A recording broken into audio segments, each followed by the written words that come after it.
Hey, what's going on with shipping? Sal Mercogliano here. So, a quick update on the situation in Baltimore regarding the MV Dali and the Francis Scott Key Bridge. So, we had a series of press conferences, including one by the NTSB yesterday.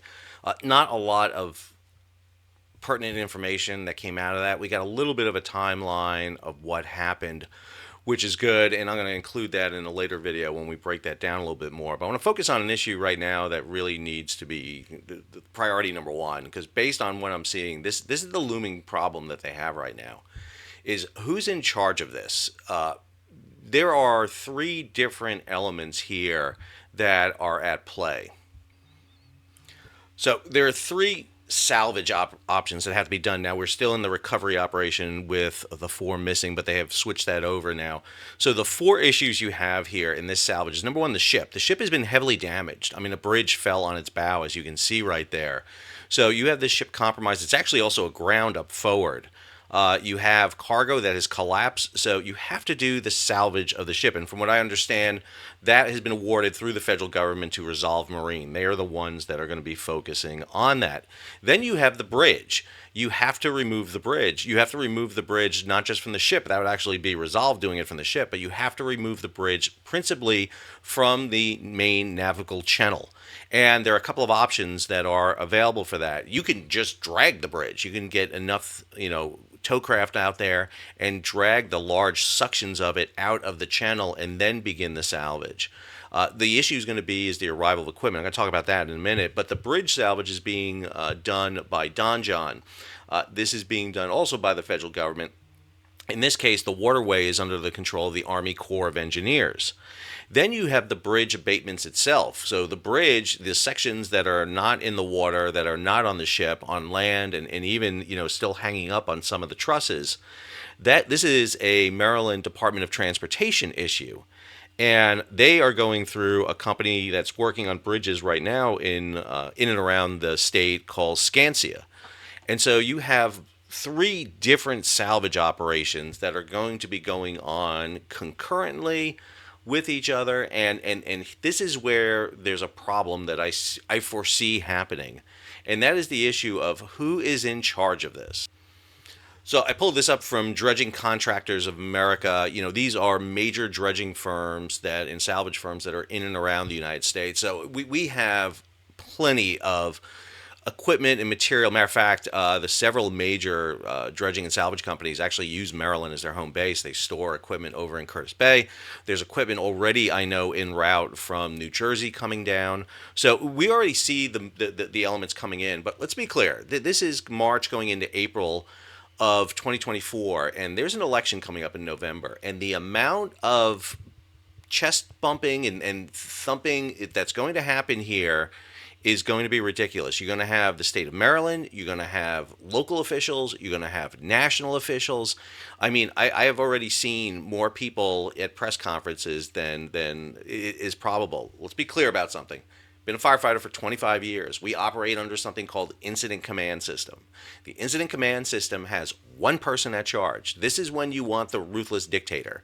You don't want committee. You don't want, consensus. This is when you put one person in charge. He'll have a series of subordinates underneath him. He'll report to some groups there, but the on site, it is a one person in charge. The captain of the port is a good nominee for that, the captain of the port of Baltimore, but the captain of the port has other missions too and responsibilities to do. But someone needs to be designated to be in charge of all three of these, because when these three companies get working and they run into conflict with each other, someone has to tell them who is going to do what. And this is why you want an incident command system that can be set up so that you can basically determine who's in charge and develop a time plan. Understand, this channel can be opened, probably if you get all the equipment on site, within the span, if you have good days and the weather agrees with you, you can do it in 5 days probably. Moving this equipment. You don't have to dismantle the bridge. Do not even come up with the crazy idea of blowing this thing up, because someone is thinking that right now. I guarantee you, someone is sitting there going, "Well, we just blow it up." That does not work. All you do is get shrapnel everywhere. There's a famous video of a whale being blown up by the Department of Transportation in Oregon. It's don't blow the whale up, don't blow the bridge up. It's not what you want to do. But what you need to do is get vessel stabilization going on. That's going to take some time to do it. You got to get all the equipment inside, and then you got to do it. And then let's not forget too, there's another issue here that's really important. It's an environmental issue. I know not everyone is always on board with this, but let's be clear. You got to be careful. You got to be careful of what you do. You don't want to make this situation worse. If you want an example of that, I give you the Golden Ray Salvage down in Brunswick, Georgia. That was a cluster of epic proportions. This was a salvage of a car carrier coming out of Brunswick, Georgia that rolled on its side. The decision was made to cut the car carrier into slices and remove it. Not roll it, not refloat it, but to cut it. And the VB 10,000, which is actually available, it's available. So if they want to do a heavy lift, you can bring the VB 10,000 up. But I don't think they need it in this case right now. I think we need to get an assessment plan put together. This is why you have boats out there right now doing scanning. They're not just scanning for the four missing people, but they're also scanning the wreckage. They need to see what kind of condition the bridge is under. Is it in pieces? Is it in parts? Is it large parts? How do you go about moving it? We need to have everything kind of up and ready. The problem with the VB 10,000, it's going to take time to get it up and running. It's been laying there for 2 years. There's no telling how long it'll take. Could potentially take weeks.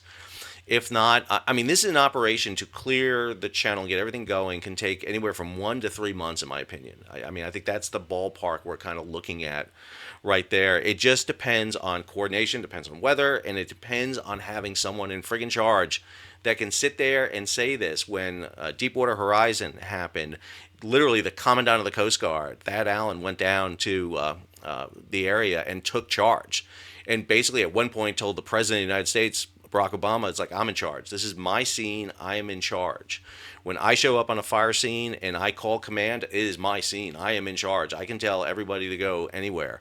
As long as that's an active fire scene, then you put that person in charge. ICS, Incident Command System, goes into place. And what we need is someone designated for this, because my fear is you've got the governor of Maryland, you've got the Secretary of Transportation, both in Maryland and the United States. You've got Secretary of State of Maryland. You've got Department of Transportation, both on a federal level and a state level. There's a lot of players that are involved in this, and it can't be forgotten that this is an election year, and so a lot of people. You can have everybody on the podium at the end and take credit for it, but put somebody in charge who can get it done. Some woman, some guy, hard nosed, can go in there and get you results. Because the issue here, you're going to have too many players, too many people. There's going to be all this kind of just posturing, and we're going to miss the opportunity to get this done. This is crucial for the Port of Baltimore. We're talking about the Port of Baltimore losing $100 million a day. Fortunately, you have a facility right there at the old Sparrows Point that you can take this material. It'll be recycled. If you're going to have an incident, Baltimore, believe it or not, is kind of ideal for it, because you have a lot of salvage equipment that's maintained there in the Curtis Bay region. That's where the U.S. Coast Guard has their main Navy base, or their main base. You have facilities in which to bring this material into, and we have alternatives to the Port of Baltimore temporarily. But if you can see from just this image, just getting this bridge off the bow of the vessel, the damage to it, the container collapse, it's going to be very complex. And what you need is a coherent plan. So my advice, and again, it's worth what paper it's written on, which is absolutely none, is to have someone appointed to be overall in charge. Until you see that happen, and as long as we keep divided on this, we are not going to get a clean plan for removing this wreck. I hope you enjoyed today's video. If you did, hey, take a moment, subscribe to the channel, and hit the bell so you'll be alerted about new videos as they come out. Be sure to follow me on Twitter at Mercogliano-S. Tag along on YouTube, because I will be posting updates as I hear them. Sometimes I'll just be posting notes, but I will get you updates as often as I can, and I appreciate support that everyone has gone to watching this video and seeing me. Biggest day in the history of the channel was the other day, and I hate it has to be a tragedy.